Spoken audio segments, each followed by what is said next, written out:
Another beautiful day right here, the first working day of the week. This is Monday, and this is the time we've been waiting for. It's time to talk sport on Global Television. My name is Ramsey Enoch. My God, Barcelona, Real Madrid. Well, I don't need to say much about that. You know what I'm talking about already. Some people have different clubs they are supporting in England, and they are supporting a different club in Spain. Those of you supporting Barcelona in Spain and Real Madrid, now Ronaldo is not in Real Madrid and Messi, of course, not in Barcelona, but the die-hard fans are still there. And sometimes it's not all about the club, and it's not all about the player, but it's all about the game, the enthusiasm, you know, the joy, the entertainment, the intrigues, the suspense, the shouts, the nagging, everything that happens when you're watching this game is what really makes it interesting.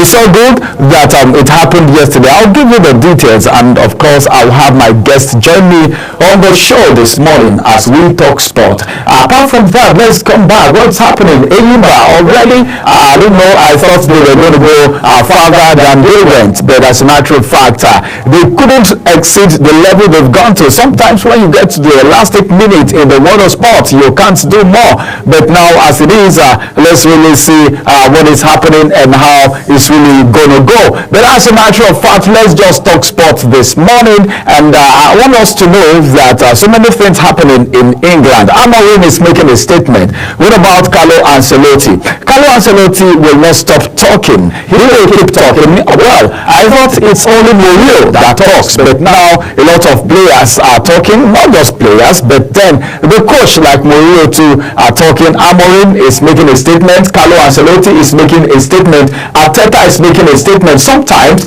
when you lose woefully, you want to make excuses. Hey, come on, Arsenal, what's the matter? What's happening? Let me talk to Arsenal fans a little bit. Are we still going to have a repeat of what has been happening? Because if I want to talk about Arsenal now, they say, okay, what about Manchester United? I'm talking about Arsenal, not Manchester United right now. But then Manchester United, how is their performance like? What's the problem? We thought the arrival of Amorim was going to be the beginning of so many good things in Manchester United, but then we are yet to see what we actually anticipated, what people were actually expecting from that side of the league. Then let's come back home to Nigeria. My God, a lot of people are saying so many things about the arrival of Chile. I'm talking about the Malian coach who is ready to get on board today. Today is the big day. Today is the real day when he will assume office. Everything will be done and concluded today. Despite the fact that some Nigerians are saying, hey, we don't want this man. Why would you take away a Guavon and give us somebody that has a lesser CV? It's not all about the CV.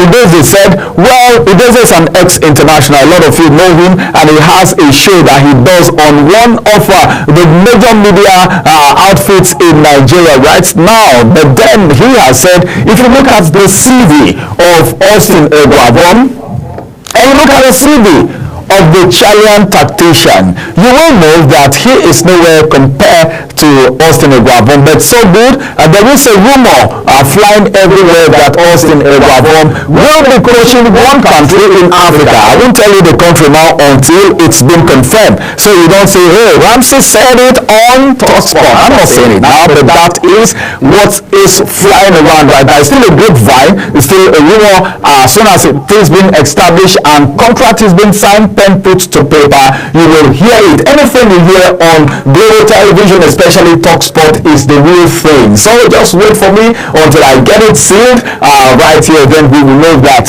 of course Eguavon is moving up the ladder gradually. But then if you want to talk about the issue of foreign coach in Nigeria, what would you have to say? Because a lot of people will say we need a foreign coach, and someone is saying Malian coach. But then if you look at the pedigree of the Malian coach talking about Chelle.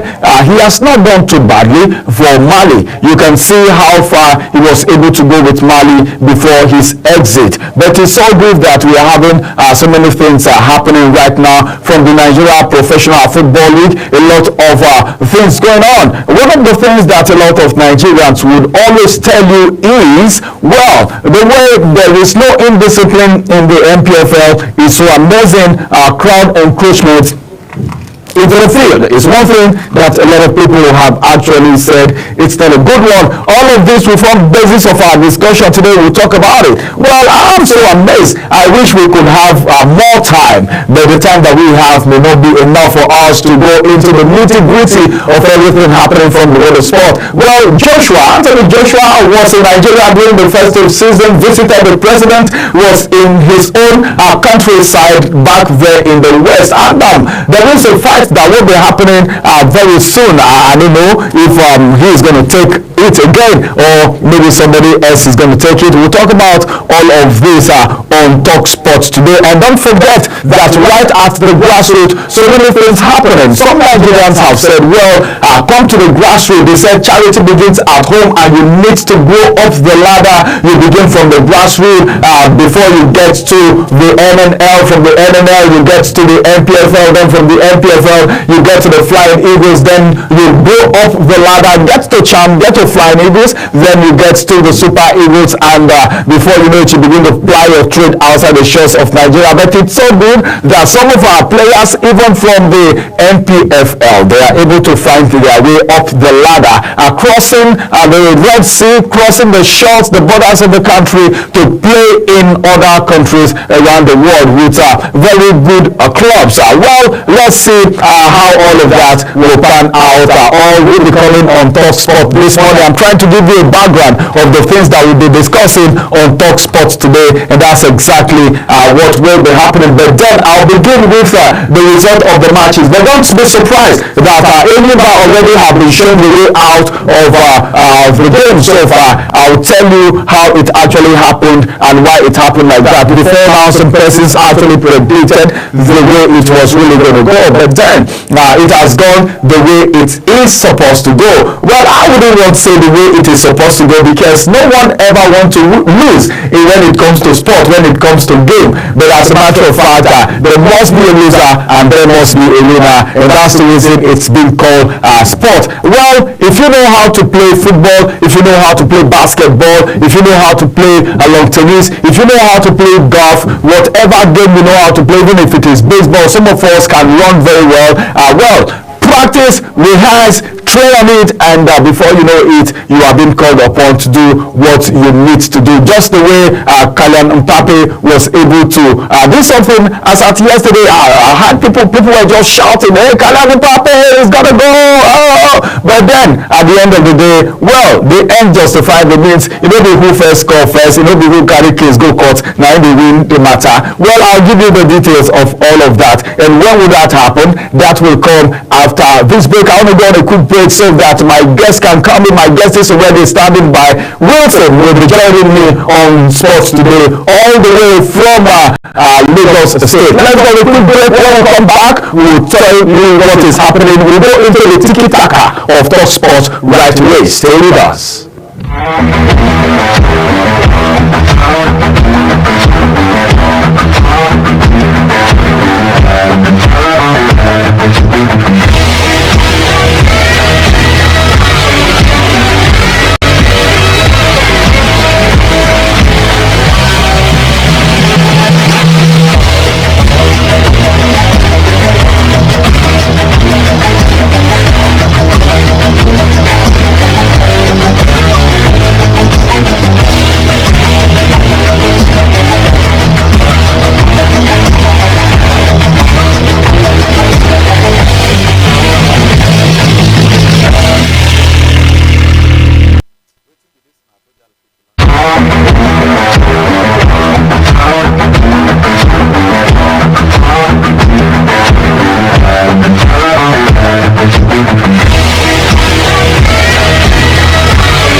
welcome back from that break. Wilson is already here. Let's get started and see how it's really gonna go on the show right here. All right, it's good to have you join us on Talksport this morning. Wilson, all the way from Lagos State. Good morning, Wilson.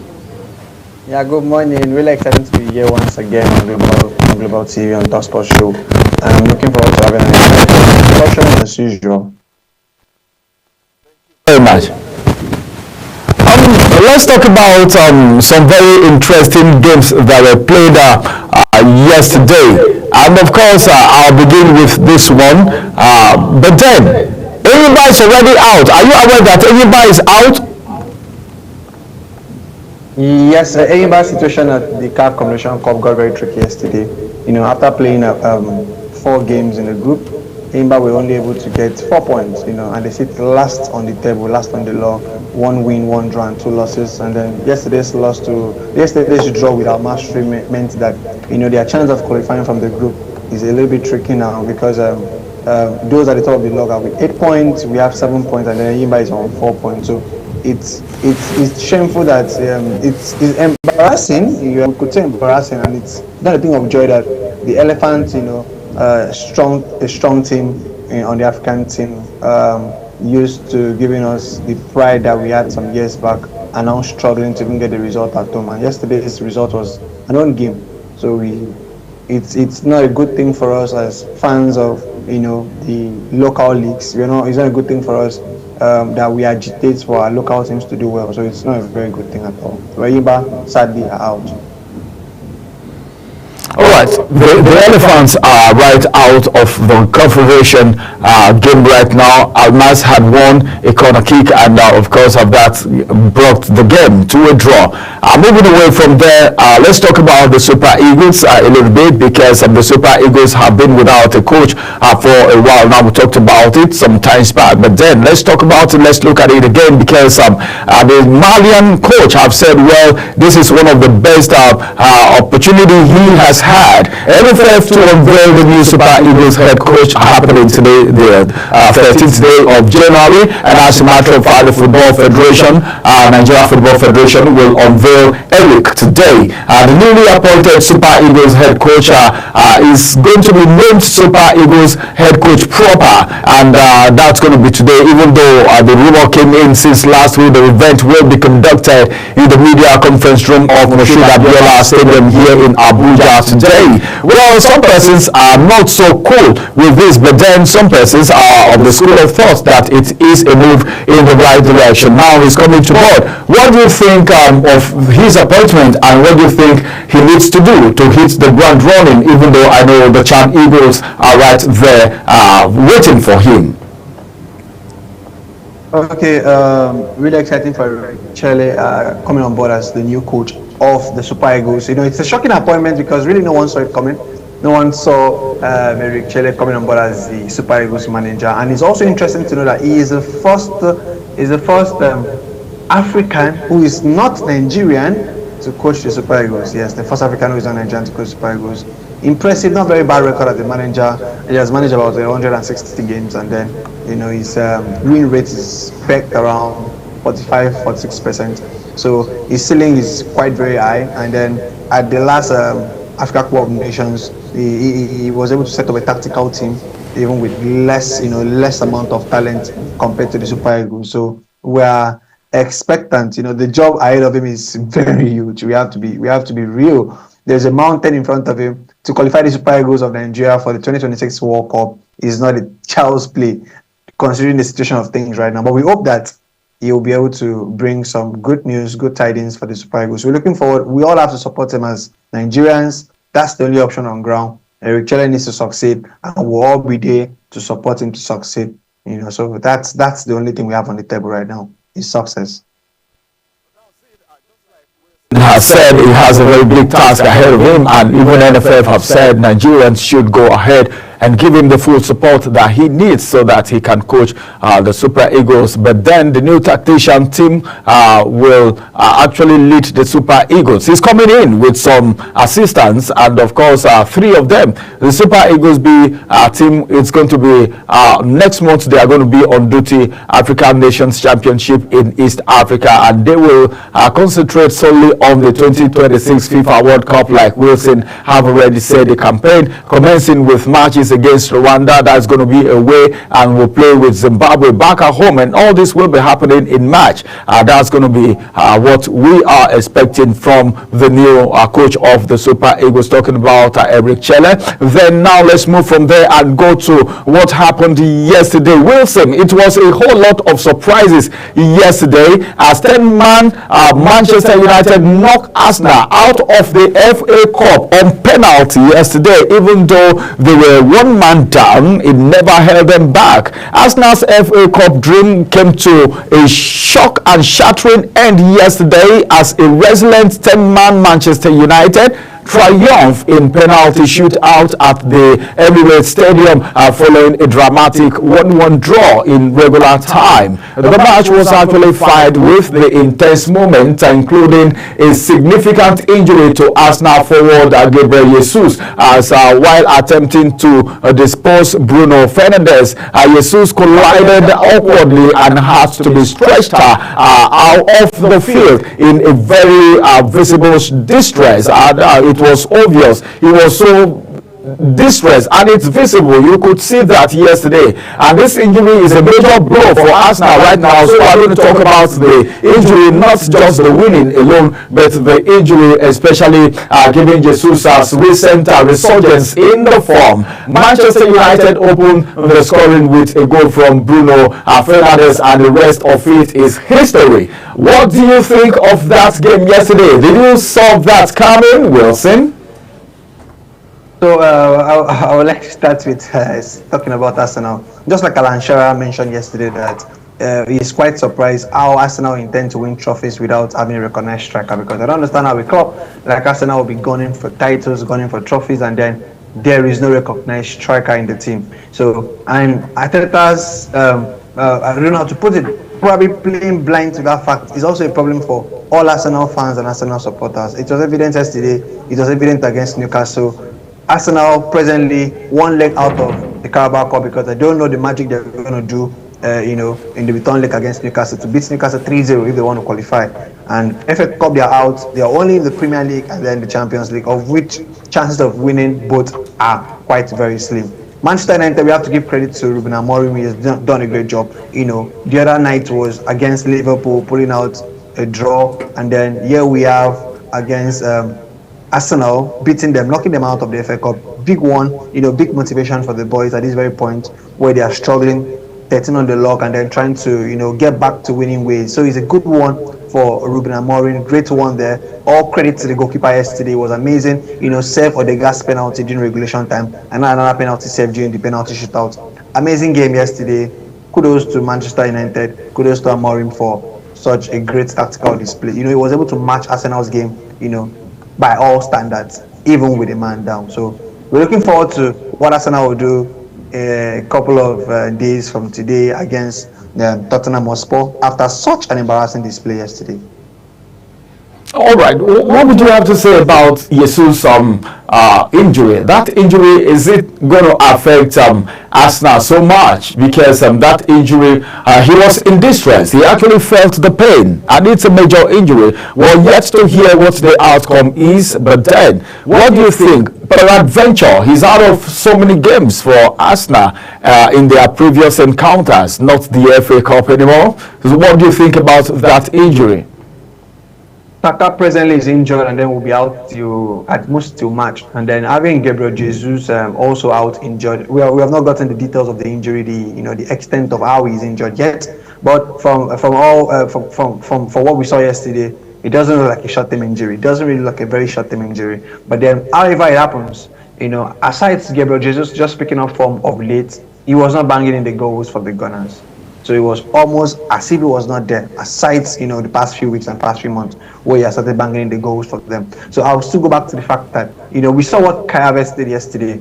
And to be very candid, if Arsenal had a recognized striker in the team, a striker that could lead the lines, talking about the likes of, Alexander Isak, the names like Erling Haaland, a proper striker that will lead the lines for you, they will easily win the game yesterday. So Jesus out, and then all reliance on Kai Havertz shows the calamity that is waiting for Arsenal in front of them as we go into crucial stages of the EPL and then the latter stages of the season as well. A crazy injury there. We're wishing him a quick recovery, but then we just wait to hear the full details from the medical team on the extent of the injury.